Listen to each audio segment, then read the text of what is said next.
Okay, this is a part of a topic called linguistic spell casting or linguistic spell reciting. There's very slight differences and variation, but they're basically the same thing. Okay, so let's explain this right off the bat. Okay, so there's five kind of spells, and all every spell falls into this category. Let me see if I can remember them. So we have your famous love spell. In other words, where you influence affection for a person or whatever. And then there is protection spells. That's very popular, by the way. And then there is conjuring spells.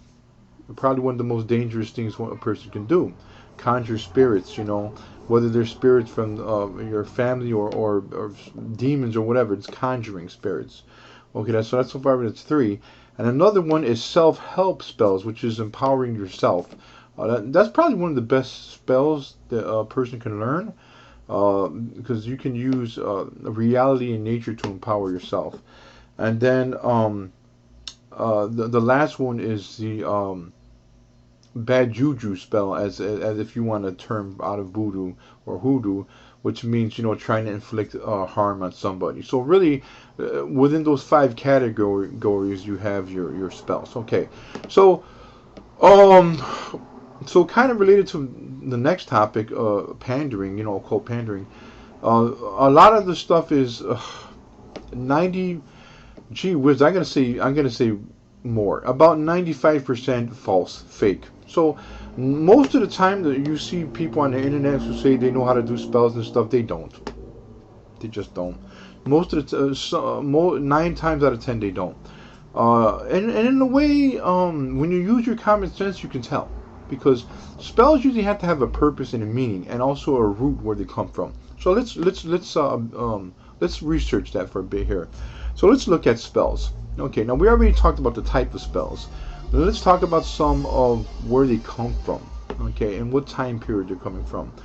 Well, in probably the most recent time in the 1920s, there was a resurgence of an interest in conjuring. And a lot of this has to do with seances. If you ever look up the occult in the 1920s, the roaring 20s with the flappers and the mobsters and all that, behind all that stuff, there was a tremendous occult resurgence. And that resurgence had a lot to do with seances, people getting together, holding hands, and trying to conjure, speak to the dead. Houdini himself was big into this. Now, Houdini was a true occultist, by the way. He wasn't just a magician. He was a true occultist. So this was a person who logistically had a logical mind, but yet was in tow with understanding what possibly can be conveyed truthfully by the occult. Okay, so that's where your mind should be when you're an occultist. Um, so let's talk about basically where these spells come from. When you these spells, I mean, you can make modern spells yourself. Obviously, because I'm a synoptic Knight Templar, by the way, and I got a huge background with Okani. I craft a lot of spells, and most of my spells are have subliminal messages and dire psychological incantations in them. I got in trouble for this a couple times, by people who banned my books and so forth. They're right. I was not right. They were right. I was wrong. At the time I was young and I should not have. I didn't realize that messing with people's minds psychologically could be a deterrent. And now that I do, I'm very careful about this. Now this is the reason why a lot of my books are not banned recently. Okay. So, but let's talk about the archaic spells. Well, let's go through archaic spells, medieval spells, and postmodern spells. Well, the most recent ones are postmodern spells. A lot of them has to do, like what I said, during the Roaring Twenties, and then there's another resurgence in the 60s and 70s where some of these spells do have some value. So, the spells, who are the people who are creating them? Well, real spells are created by real occultists. So that means real witches, real warlocks, and real, how should I say, connoisseurs of the dark arts. You know, so those names will be sorceresses. There'll be babas, which is, you know. By the way, if you, well, you probably seen Hellboy, the movie. Have you heard of Baba Yaga? Baba Yaga is a real thing. By the way, that's a Slavic witch, Baba Yaga, and there's many more Babas that are more famous than Baba Yaga. You know, then there's a lot of Celtic sorceresses, and some have bizarre names like Jenny Greenteeth and all this other stuff. You know, they're medieval. You know, medieval witches and warlocks, and then before that is archaic, before the medieval age, before the Renaissance, right before the Dark Ages, even, where you have like you know, Greek oracles and during the time of Socrates and Plato and so forth, and before their time, where archaic occultists, whether they were sorceresses or sorcerers or warlocks or magicians and so forth. A lot of what people don't understand, if you look at some of the first depictions of, by the way, I suggest you go Google this. Don't take my word for. I would like, you know, if I say something interesting, Google it. You know, try to verify it. Don't take my word as per se. I'd like you to research it. Anyway, you know, some of the first depictions of Jesus Christ, you know, they depict him as a wizard.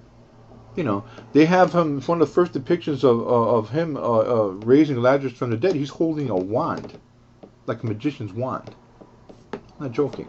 So you can understand that there's the schism and merging between religion and occult is, you know, the further back you go, the more merged they are. As a matter of fact, Christians themselves were called cultists by the Romans. And you know, by the way, they were sacrificed in an arena and fed to lions and so forth, because they were cultists.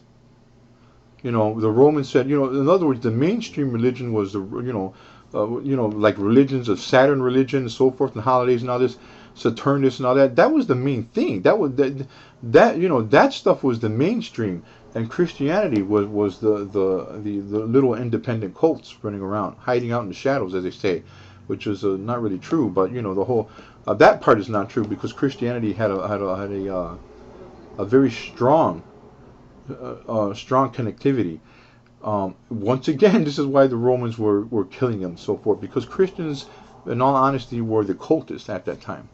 So you got to understand that, you know, modern times and archaic times, they breed different results.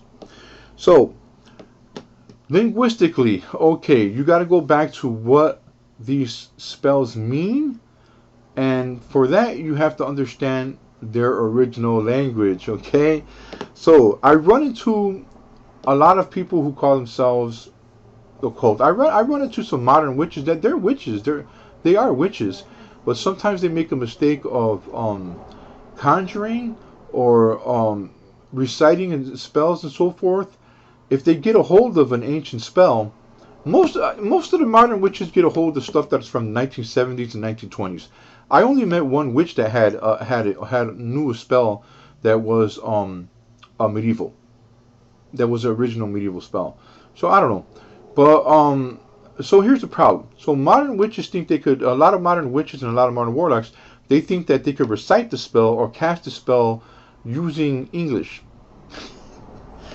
Okay, let me explain why this doesn't work. Okay, why they think that the original language that the spell was created and cast in is not important, but the meaning is. Yeah, they're right about that part, about the meaning, but very wrong about the original language. Now here's the reason why.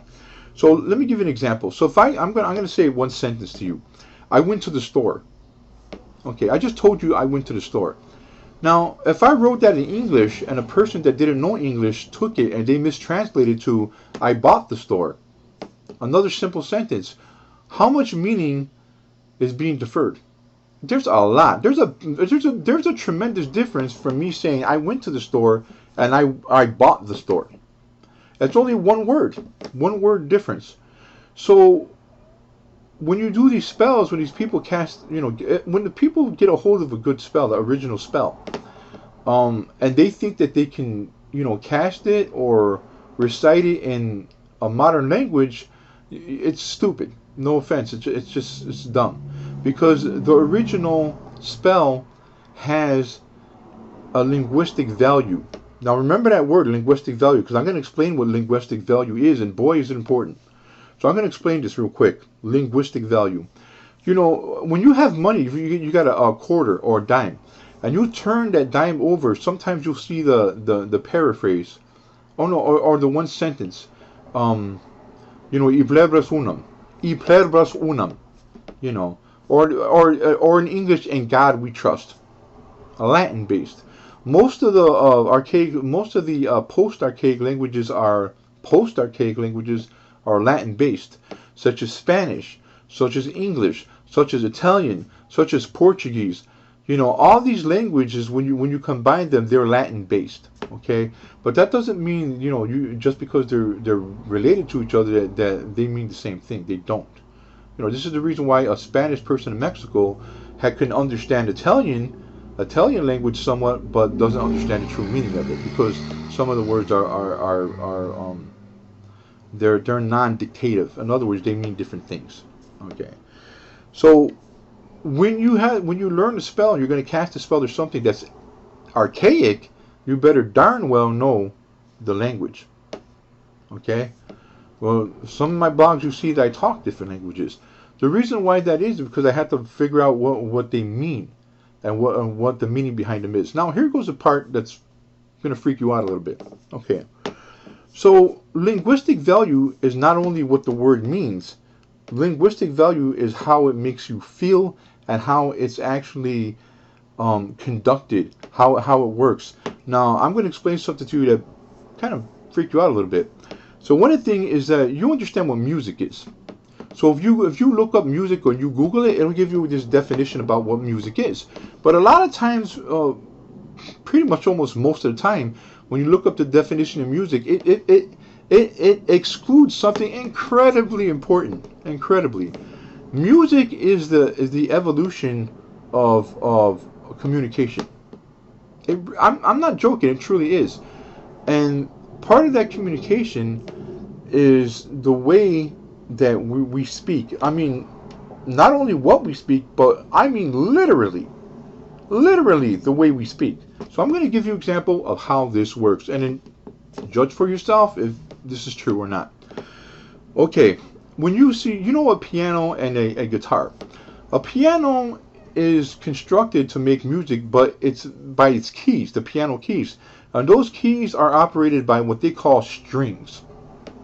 So you open a piano, you see that there's strings that, you know, create the effect. And guitar, obviously, guitar has guitar strings. Okay, so what they do is they produce sounds.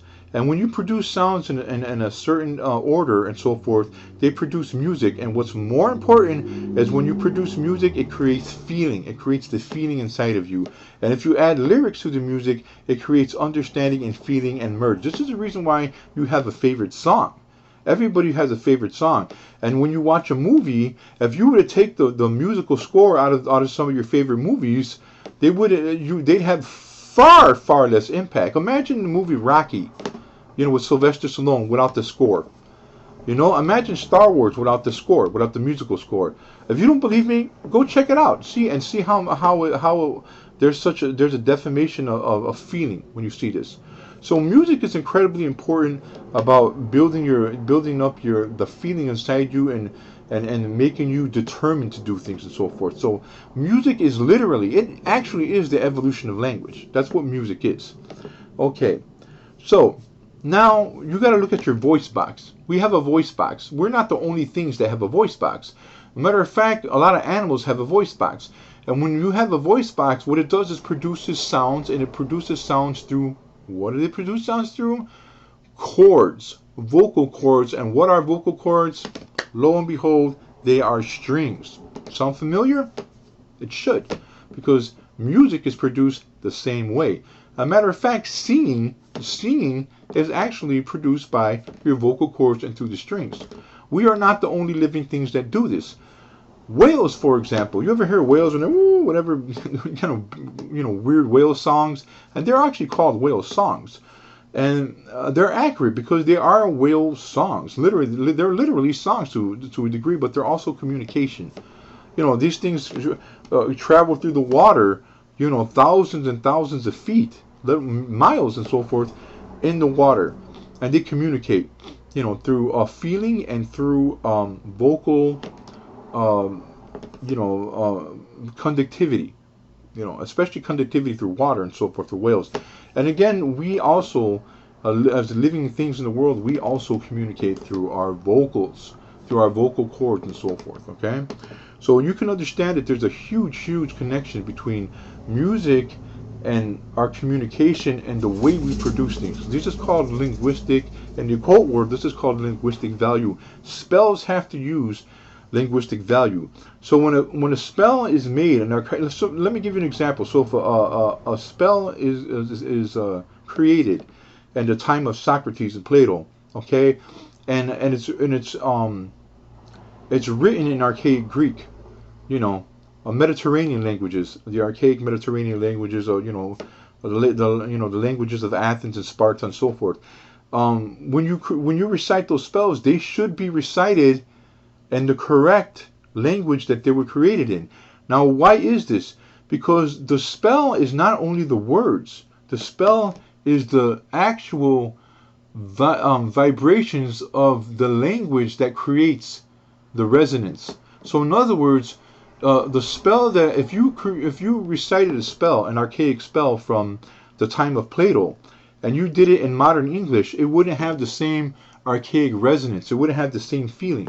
Okay, what would that be? Imagine a whale song. They're singing. The whale is communicating to its other pod members, but you took the whale out of water, and because the water has a effect on the whale's cords, vocal cords. What would that sound like? First of all, other whales wouldn't be able to recognize it. Of course not, because the language is distorted. Okay, so if you were to recite, even if some of the words were correct, if you were to recite an archaic spell in modern in English, it wouldn't have the same effect. Okay, so true occultists know this, but a lot of other occultists don't. They just don't understand. They want to do kind of a cheap version of they don't want to go through the trouble of learning the language of that spell. Okay, and this is the problem with modern occultists. They don't want to put in the time and the research and be honest with you, the dedication and the passion that it takes to understand the occult world. So I hope that made some understanding on this very important aspect of linguistic value in the occult.